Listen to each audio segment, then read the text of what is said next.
Gente, a gente vai falar sobre o futuro hoje. Vou falar com você. E é interessante, né? A gente está agora, né? Já passamos, né, alguns dias, quase 20 dias já do começo do ano, e a gente começa a diminuir. Quando a gente está ali na passagem do ano, a gente está cheio de sonho, de expectativa. Depois parece que as coisas vão acontecendo e a gente vai caindo na real, vai diminuindo isso, vai começar... acho que aquilo tudo que eu pensei não era bem isso. Eu tinha algumas expectativas, mas não sei se é isso que eu vou viver mesmo. Será que isso está ao meu alcance? Começa a diminuir tudo aquilo que a gente estava cheio de energia para viver, a gente começa a pensar, colocar os pés no chão. Isso é aquilo que somos todos nós, passa com a gente. E a capacidade que nós temos de avaliar, de olhar para as coisas, avaliar, pensar, fazer escolhas, tomar decisões. E uma das coisas que caracteriza isso, né, é a gente saber quem nós somos. Sabe que eu sou homem, no sentido de humanidade, né? Eu faço parte. Então tem coisas que me influenciam. Tem coisas que me fazem dizer, eu não sei. Que fazem, eu não sei, ou eu não sabia. Ou eu preciso de direção, eu preciso tomar decisão. E eu me lembrei, quando eu estava me preparando aqui, eu lembrei de uma reflexão de começo de uma peça que eu já assisti, uma peça do Newton Bonder que eu já assisti 2 vezes e assistiria mais.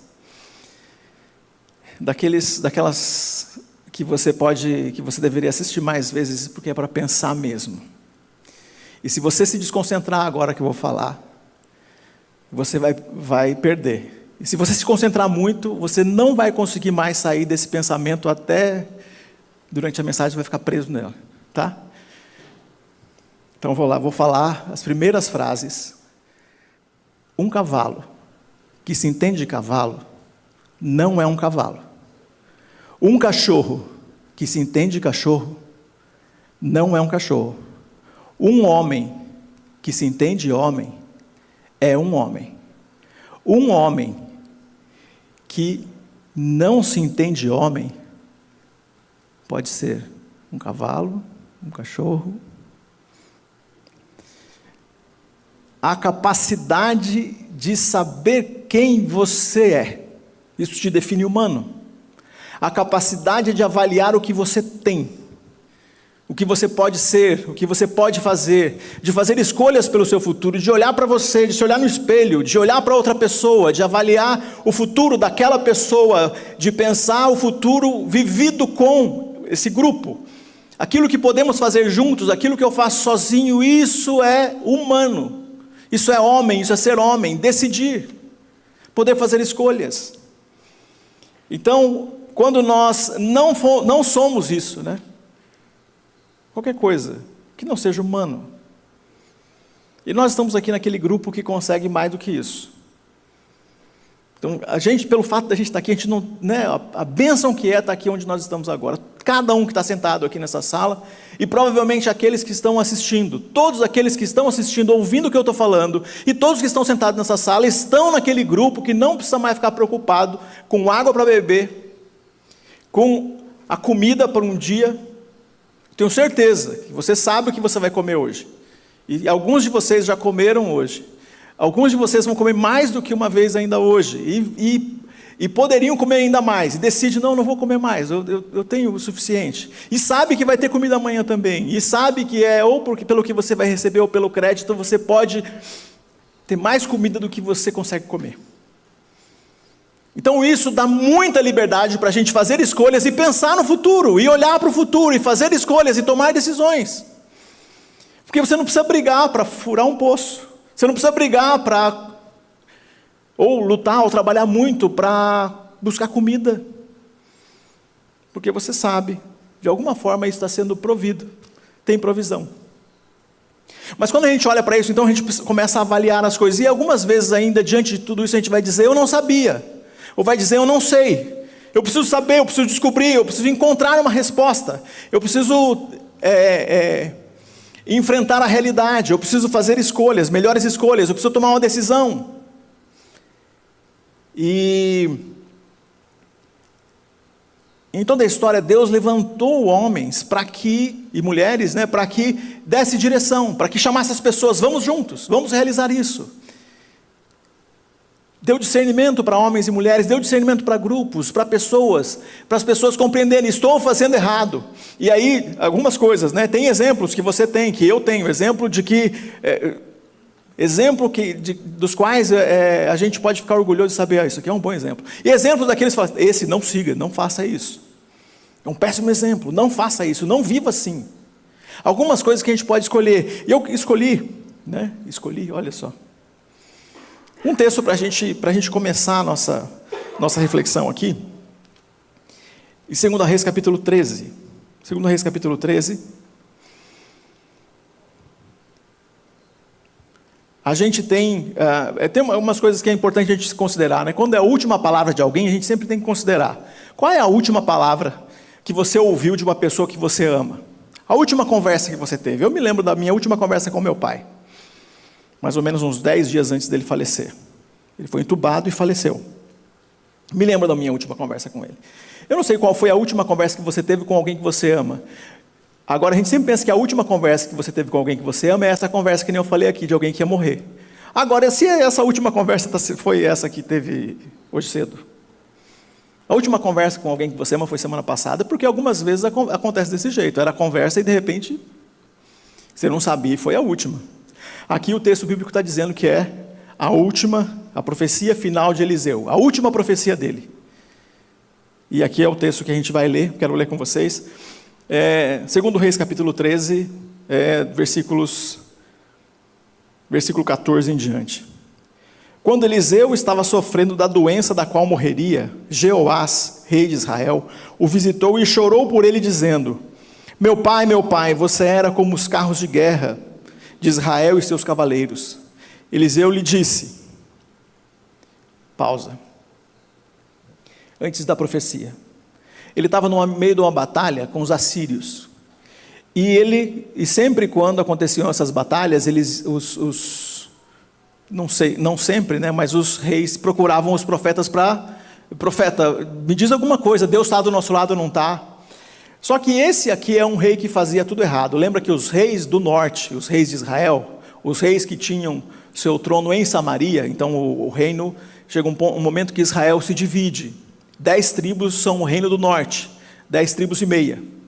Metade de Levi, então, fala assim, Judá, que a gente ouve falar sobre Jerusalém e tal, Judá, o povo judeu, descendentes de Judá, de Benjamim e meia tribo de Levi. Metade da tribo de Levi, então 10 tribos e meia, reino do norte, 2 tribos e meia, reino do sul. Os descendentes que vêm da raiz de Judá, então, são os judeus.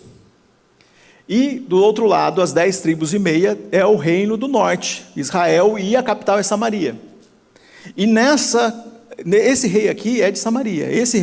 Essa situação aqui é a situação que vai culminar no fim desse reino. Ele vai ser aniquilado. A profecia final de Eliseu, as batalhas que vêm depois que Eliseu morre, são as batalhas que acabam com o reino do norte. Mas olha só, aí esse cara que nunca procurava a Deus para nada, de repente vem uma batalha, dá o desespero, vou procurar Deus. Sabe aquela pessoa que nunca você conversa, de repente acontece uma coisa ruim, fala, você não é crente? Ora por mim. Pede lá na sua igreja para o pessoal orar por mim. De vez em quando entra mensagem aqui, de alguém que nunca fala comigo, depois de 6 meses aparece uma mensagem, pastor, faz uma oração por mim. Acontecendo isso aqui, exatamente isso aqui. No dia que aperta, no dia que dá o desespero, no dia que dá uma agonia, ele foi procurar o profeta. Eliseu lhe disse, pegue um arco e algumas flechas, e o rei fez o que ele pediu. Então Eliseu lhe disse, põe a mão sobre o arco, pôs suas mãos sobre as mãos do rei. Em seguida ordenou, abra a janela para o leste, e o rei abriu. Depois Eliseu disse, atire, e o rei atirou uma flecha.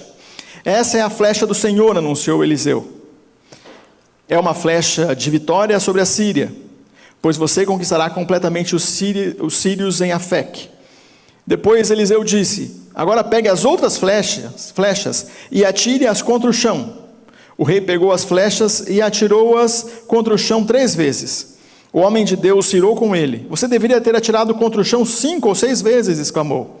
Assim teria ferido os sírios até que fossem completamente destruídos. Agora você será vitorioso apenas 3 vezes. Eliseu morreu e foi sepultado. Ficou faltando um pedaço aqui, né? Tinha que vir uma explicação depois, né? Cadê a explicação desse negócio aqui? Parou no meio. Pois é. Vou tentar. Prometo que vou tentar. Aqui a gente tem então essa descrição do que é o momento final, né? Aqui tem uma profecia do momento final, e tudo muito simbólico, e aí as pessoas usam bastante essa figura do Antigo Testamento para trazer para hoje, e ficam inventando coisas dizendo que isso é um ato profético. Então, você pode encontrar gente fazendo coisas assim que parecem sem sentido, usando um texto como esse. Aqui nós estamos vendo, né, um movimento do profeta cheio de significados. E tudo que a gente vê depois e vê antes é muito importante a gente considerar. Então, vou tentar olhar para tudo isso aqui. Mas considerando então que esse rei estava preocupado com o futuro, vendo que ele era, de fato, não tinha poder, não tinha força para ele romper o desafio que vinha ali na frente, a batalha que vinha ali na frente.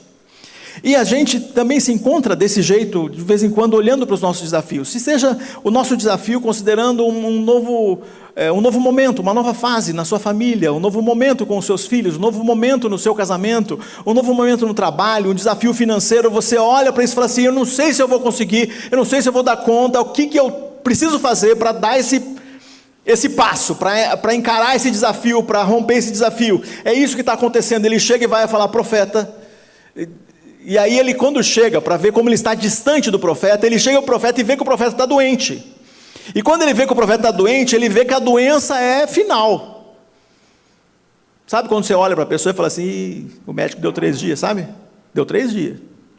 Foi isso, ele olhou e falou, meu Deus, esse profeta, ele é mais poderoso do que os carros de guerra, do que vários carros de guerra, vários soldados. O que vai ser de nós se os nossos inimigos souberem que o nosso profeta morreu? Porque ele estava colocando a confiança naquele rei, apesar de ele não estar vivendo nada com Deus, ele estava fazendo tudo de errado. Aliás, todos os reis do norte, lembra que todos os reis do norte, sempre pensa nisso, todos os reis do norte fizeram o que Deus tinha dito que não era para fazer. Todos os reis do norte. Então, os reis que reinaram em Samaria fizeram isso. Mesmo assim, tinha profeta lá, tinha Deus falando. E aí ele está nessa, eu não sei o que fazer. Em alguns momentos você vai chegar nesse ponto, eu não sei o que fazer. Seja para tomar uma decisão, se é o plano A ou o plano B, seja para tomar uma decisão, dou mais um passo e sigo em frente, seja para tomar uma decisão, continuo fazendo o que eu fazia, seja para tomar uma decisão, vou parar de fazer. Você vai chegar nesse ponto, e ele está chegando nesse ponto que eu preciso procurar um homem de Deus, uma mulher de Deus, eu preciso juntar com um grupo de amigos para a gente conversar sobre isso. Preciso de direção, preciso conversar com gente que consegue pensar junto comigo nas possibilidades, que consegue me dizer o que fazer. Esse profeta fazia isso, até para esse homem aqui que... E lembra que Deus ali, pelo que o profeta está falando, tinha disposição para abençoar muito mais. Mas, chegando então nesse ponto. Então a média é, na hora que aperta, procuro uma palavra de sabedoria. Na hora que aperta, a média. A média. Na média, na hora que você estiver sofrendo, você vai orar mais. É ou não é? Deu um desespero, você vai orar mais, ou é só eu que faço isso? Deu um negócio, uma agonia assim, deu um... É isso. É a média, nós fazemos isso. Então quem já ora, sei lá, diariamente ora, não é bastante, né? Mas diariamente você passa lá 20 minutos orando, apertou, você vai orar 40. Você que não ora nada, aprende a orar no dia que as coisas ficam difíceis. É assim que funciona, isso é a média. Então, considerando isso, mas tem algumas coisas que a gente precisa ir além da média. Aliás, um desafio é, eu quero mais do que a média. Agora de manhã eu estava olhando, pensei, o que é legal para usar como exemplo da média? Eu fui olhar a média de idade do IBGE do último censo. A média de idade para homens é 76 anos e meio, média de idade de vida dos homens. Das mulheres, 79 e 9 meses, a média de idade das mulheres. Aí eu olhei e falei, lá na comunidade cristã de São Paulo, nós estamos mudando essa média. Nós estamos lutando contra elas, não é não? Nós estamos enfrentando isso aí. Mas quando eu olhei para isso aqui, me deu um negócio. Me deu um negócio que eu fiz a conta. Eu fiz a conta que eu só tenho 24 anos pela frente. Se eu viver a média, já passou mais que 2/3 da minha vida. E se você for viver a média do que é um cidadão brasileiro, quanto que você tem para viver? Alguém já vai dizer, eu estou na hora extra, né? Dona Carmen? Estou de hora extra aqui. Quanto você tem para viver? Se você considerar a média.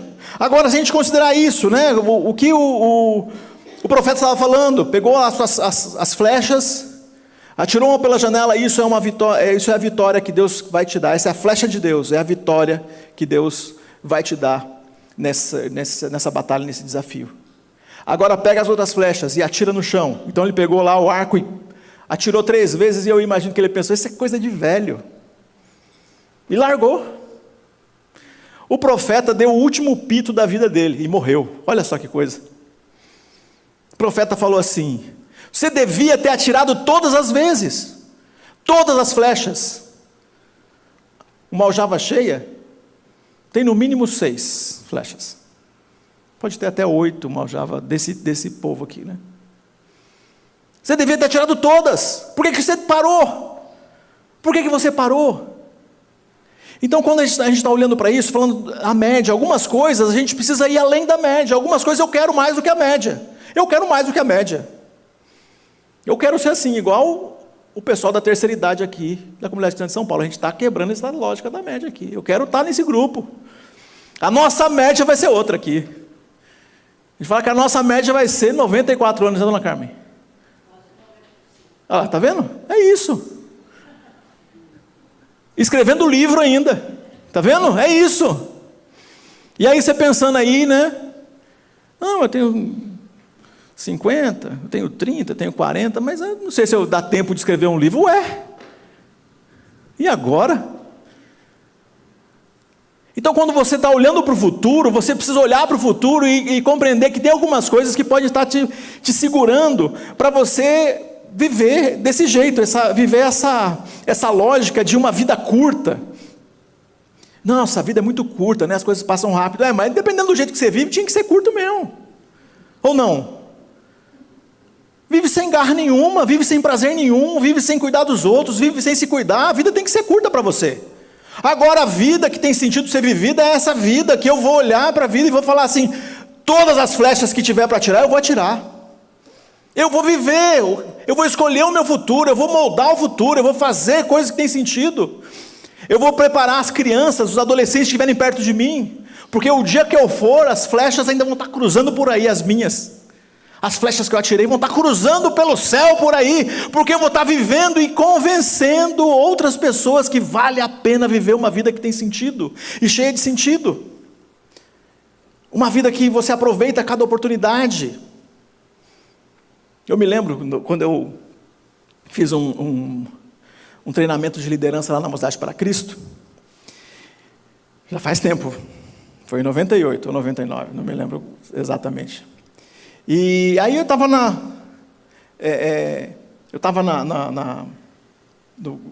no curso lá, e em dado momento, o pastor Marcelo contou uma história que, pelo que eu me entendo, essa história tem sido, ele repetia já dos outros líderes da Mocidade para Cristo que já tiveram aqui no Brasil, principalmente do fundador do movimento aqui, que é Paulo Overholt. Ele que contava essa história e depois os outros continuaram contando e o Marcelo estava contando. Mas é uma história da Primeira Guerra Mundial. E vou contar rápido aqui, né? E o pessoal, naquele tempo, depois que eu vi a história, eu repeti algumas vezes, o pessoal falava que quando eu contava essa história, eu estava fazendo um apelo do indesviável. E o pessoal fazia piada com isso. Mas é uma história que tem a ver com essa com isso aqui. Então, na Primeira Guerra Mundial, então vocês sabem aqueles aviõezinhos, os aviões que participaram da batalha, os aviões que são muito, assim, tinha que ter coragem. Primeiro coragem para ir para a guerra, segundo coragem para entrar naquele avião. E porque o avião não tinha o piloto não ficava coberto. O piloto pilotava o avião e ele tinha uma metralhadora aqui na frente que ele punha a mão e atirava também. Era um negócio assim que funcionava porque, né, era tudo muito fora do que a gente está acostumado hoje quando a gente considera todos esses aviões, os caças e todas as máquinas de guerras modernas, isso não tem nada a ver com aquilo que era, né, há pouco tempo atrás. De tempo, né, nós estamos falando de 100 anos, mudou tudo. Mas um desses missionários contava que ele visitou o museu da Primeira Guerra Mundial. Aliás, a gente pode fazer isso, continua lá na Inglaterra. E ele viu um desses aviões da Primeira Guerra Mundial. Desses que o Barão Vermelho pilotou, no estilo daquele. E aí o guia do museu ali apresentando cada um das máquinas de guerra, e quando chega nesse avião mostra, e o pessoal tem a oportunidade de chegar perto, de olhar, de entrar até. E aí ele chegava e tinha um marcador que não tem nada a ver com esses nossos marcadores modernos dos nossos carros. Tinha um relógio que tinha só 2 cores. E a cor estava assim, metade, né, meio uma cor, meio outra. Quando chegava o ponteiro do mostrador de combustível, chegava no meio, você sabia que você já tinha gastado metade do seu combustível. Você já tinha, provavelmente, o combustível suficiente para voltar para a sua base. Já não tinha mais combustível para você continuar lutando. Acabou aí acabou o teu percurso, então você tinha que fazer uma conta se isso daí era suficiente para você voltar.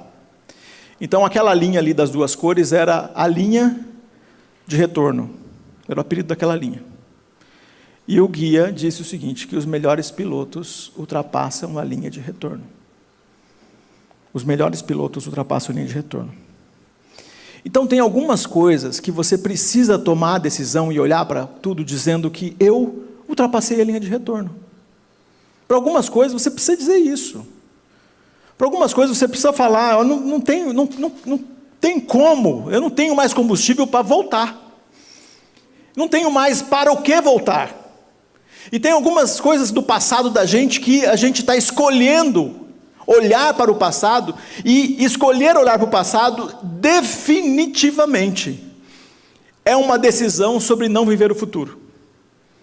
Ficar apegado a algumas coisas do passado pode ser aquilo que é decisivo para que você não viva o futuro que Deus tem para você. Ficar apegado ao passado. Então ficar olhando para isso como se eu pudesse retornar. Eu acho que eu posso retornar ao passado, acho que eu posso viver aquilo que eu vivia, eu posso fazer o que eu fazia.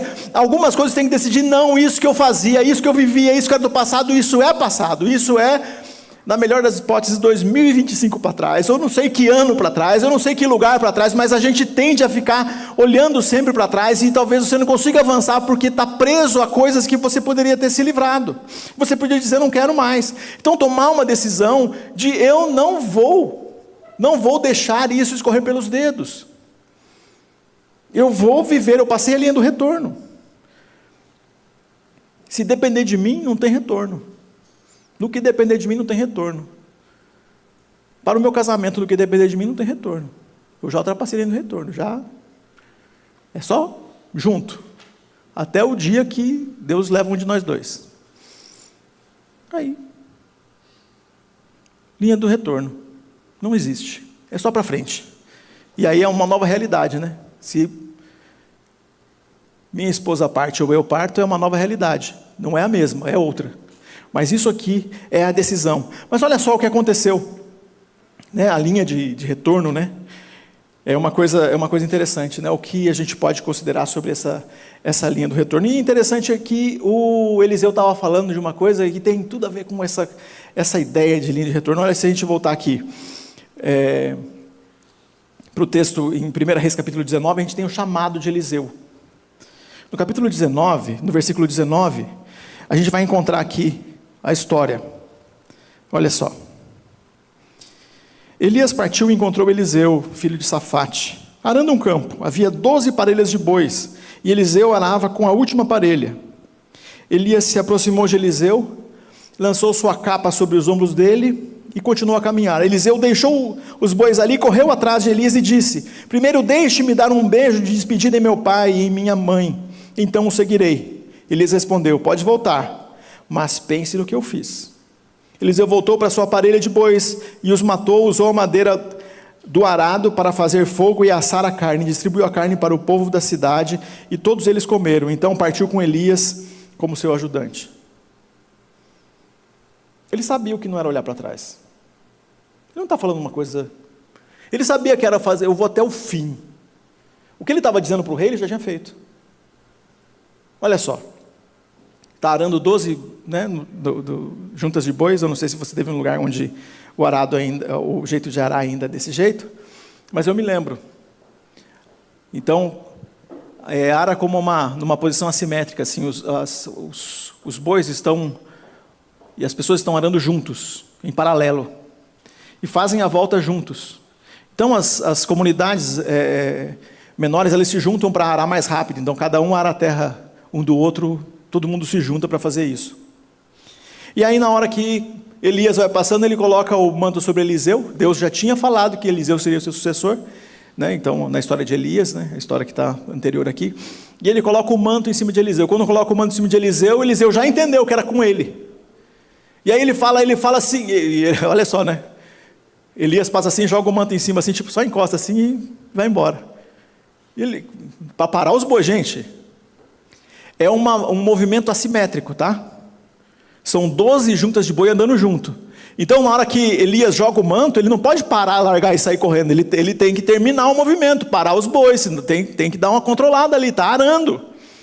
Então, imagina, talvez deu mais uma volta ainda para ele poder ir correr atrás de Elias e falar assim: eu entendi o que você quis dizer, mas eu só vou dar um beijo no meu pai e na minha mãe e eu vou te seguir. E ele fala: ó, não esquece o que eu fiz. O que acontece? O que vai acontecer? O que acontece quando você volta para conversar com alguém que representa, sim, que é importante para a sua família, que é importante para a sua vida, que é a sua família?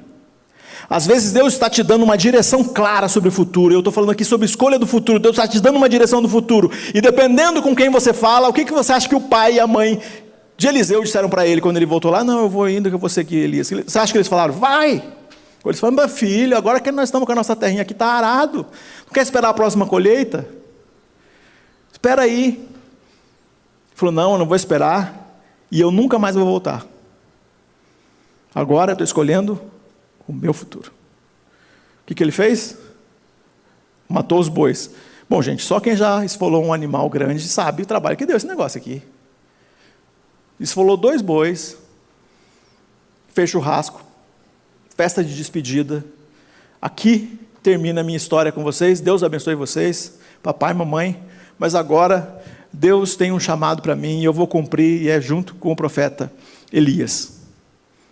Não foi o que a Ilana fez? Foi ou não? Foi o que ela fez. E alguns de nós somos chamados para fazer isso em relação ao nosso passado.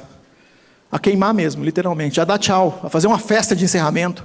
E talvez tenha uma festa de encerramento, uma festa de despedida. Ou talvez não tenha nem festa de despedida, você tem que desaparecer mesmo de lá. Aquele passado, aquilo que significa coisas ruins do seu passado, precisam desaparecer da sua vida. Precisa ser dado tchau, precisa cortar, precisa acabar. E ele faz isso. E vai em frente, vai andar com Elias.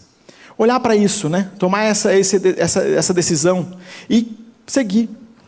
Então, ele vai para aproveita essa oportunidade e segue Elias. E eu olho para isso aqui e vejo que, né, agora voltando para o texto original, Eliseu bravo: por que você fez isso? Por que você desistiu antes? Por que você parou mais cedo? Agora, gente, a média é ou não é parar antes? A média é ou não é desistir? Quem aqui já desistiu de fazer um curso de inglês? Tem mais gente, né, Marta? Tem mais gente que começou do que terminou, tenho certeza. Quem aqui já desistiu num curso superior? Eu não vou pedir para levantar a mão, porque é isso. A média é que, no mínimo, metade de vocês começaram o curso e pararam. A média é que nós começamos muitas coisas e paramos. Paramos antes da linha do retorno. Porque qual é o ponto final desse lugar? O ponto final disso, de alguém que faz um curso, não sei qual, de engenharia, de medicina, de um secretariado, que faz o curso de nutricionista. Quem faz esse curso? Passar a linha do retorno e chegar ao final, viver o sonho. Então o sonho, aquilo que você está sonhando, é depois da linha de retorno. É bem depois da linha de retorno. Então aquilo que você está sonhando viver, você precisa olhar para isso e considerar que o profeta aqui está falando, você desistiu antes, por que você parou? E agora quero considerar o que poderia estar, podemos considerar que está dentro, né, o que seriam as flechas. Quais seriam as suas flechas? A gente pode falar o que você tem, que pode considerar que são as suas flechas, que estão na sua aljava. São oportunidades, experiência, dom, talento, que você podia tirar, que você podia usar. Você podia estar usando, estar aproveitando. E é impressionante como Deus usa pessoas simples. Nós estamos falando aqui de um homem, olha só, Eliseu é o profeta que pede porção dobrada do poder de Elias. Esse é Eliseu. Nós estamos falando de um homem simples, um homem que trabalhava com arado. Deus é poderoso, Ele é esse movimento que atua em pessoas simples. Em mim e você que achamos assim, eu acho que eu não tenho o que precisa, acho que não dá. Só não vai dar se você desistir. Só não vai acontecer se você parar. Só se você achar que você não devia, não posso continuar. Não vou usar, não vou atirar a flecha, eu vou ficar parado aqui, eu vou esperar. Pois é, vida curta. Sobre essas pessoas, a vida parece ter sentido sendo curta. Agora, para aquelas pessoas que querem morrer de aljava vazia, e cheio de Deus, vão aproveitar as oportunidades que Deus dá. Vão usar todos os seus talentos que estão na sua mão. Vão aproveitar cada oportunidade. Vão usar os seus dons. Vão usar os seus recursos. Vão aproveitar as suas experiências. Vão pedir para Deus um pouquinho mais. Vão pedir para Deus um pouquinho mais. 2 Reis capítulo 2 é isso aí, ó. Na hora que tem a despedida, gente, olha aqui. Lembra das últimas palavras? No capítulo 2, a gente tem a despedida. Despedida de Elias. Elias é levado ao céu. É o texto do capítulo 2, é grande. Mas ele fala, né, um grupo de profetas de Betel foi ao encontro de Eliseu e lhe perguntou, você sabe que o Senhor levará seu mestre hoje? Sim, eu sei, respondeu Eliseu, mas não falem sobre isso. Mas Elias disse a Eliseu, fique aqui, pois o Senhor me mandou ir a Jericó. Mas Eliseu respondeu novamente, tão certo como vive o Senhor, tão certo como a sua própria vida, não o deixarei. Foram juntos a Jericó, e continuaram andando, atravessaram o rio Jordão com o pé seco. Tem milagre aqui. Tem história, que quando chegaram na outra margem, Elias disse a Eliseu, diga-me, o que posso fazer por você antes de que vá embora? Eliseu respondeu, peço que eu receba uma porção dobrada do seu espírito e que me torne seu sucessor. Elias respondeu, o que você pediu é uma tarefa difícil, mas se me vir quando eu for separado de você, receberá o que pediu, caso contrário não será atendido. De repente, enquanto caminhavam e conversavam, surgiu uma carruagem de fogo, puxada por cavalos de fogo, passou entre os dois, os separou e Elias foi levado ao céu num redemoinho. Bom, gente, aqui é aquele testemunho que tem que estar no clima, viu? Que aqui tem gente que diz que veio um disco voador, né? Tem um monte de coisa aqui. Tem que estar no clima. Esse texto aqui não é para qualquer momento. Mas olha só o que acontece aqui. Gilgal de Jericó é, na melhor das hipóteses, 17 quilômetros. Provavelmente 40 quilômetros de distância. Alguns de nós queremos a bênção que está do outro lado ficando no mesmo lugar. Eu quero todas as bênçãos de 2026, mas a tua cabeça continua em 2004. Eu quero todas as bênçãos que Deus tem para mim no futuro. Então escolha o futuro e viva o futuro e faça pelo futuro e ande na direção do futuro e trabalhe pelo futuro e estude pelo futuro. E converse com pessoas que acreditam no futuro, que querem vencer o hoje, que estão atentas, que oram uns pelos outros. Porque se você quiser o futuro, mas viver no passado e não der os passos para ir para o outro lado, o que vai acontecer? Você vai continuar vivendo no passado. Você vai continuar vivendo uma vida limitada. Por que nós estamos às vezes do outro lado? E aqui era literalmente atravessar o rio. A gente quer as bênçãos do outro lado sem ir para o outro lado. Eu quero a porção dobrada. Mas olha só, se a porção dobrada é o que ele queria, então ele tinha que se movimentar aí na direção da porção dobrada. E esse é o desafio para nós, para cada um de nós. O desafio para você na sua família, o desafio para você no seu trabalho, o desafio para você, para nós aqui nessa comunidade de fé. Nós queremos ver a mão de Deus, a mão poderosa de Deus. Então tem alguns aqui que precisam se juntar àqueles que querem ir para o outro lado. Que querem dizer juntos, nós ultrapassamos a linha de retorno, queremos ver a mão poderosa de Deus, queremos orar por isso, queremos a presença dEle, queremos o poder dEle atuando em nós. A gente não vai aquietar, a gente vai usar tudo que Ele tem dado para a gente. A gente ouviu o testemunho da Dora aqui. Gente, a minha casa, estava me lembrando de uma coisa hoje. A minha casa com um pequeno grupo já encheu algumas vezes. E uma das vezes virou uma igreja. Encheu até que virou uma igreja. Não cabia e virou uma igreja. E aí mais tarde nós nos juntamos aqui. Mas aqui, meu desejo é que minha casa encha outras vezes. Encha mais vezes de pessoas que querem ouvir a palavra de Deus. Querem orar juntas. Querem compartilhar suas histórias. E eu conheço alguns de vocês que têm casas pequenas, apartamentos pequenos, e vocês querem também. Olha que coisa interessante. Tem sentido você pedir para Deus, Deus, me dá uma porção dobrada. Me dá uma casa maior. Se nessa casa maior não é para receber Deus e as pessoas que têm sede de Deus e têm vontade de encontrar com Jesus, de amar Jesus. Senhor, me dá mais recurso.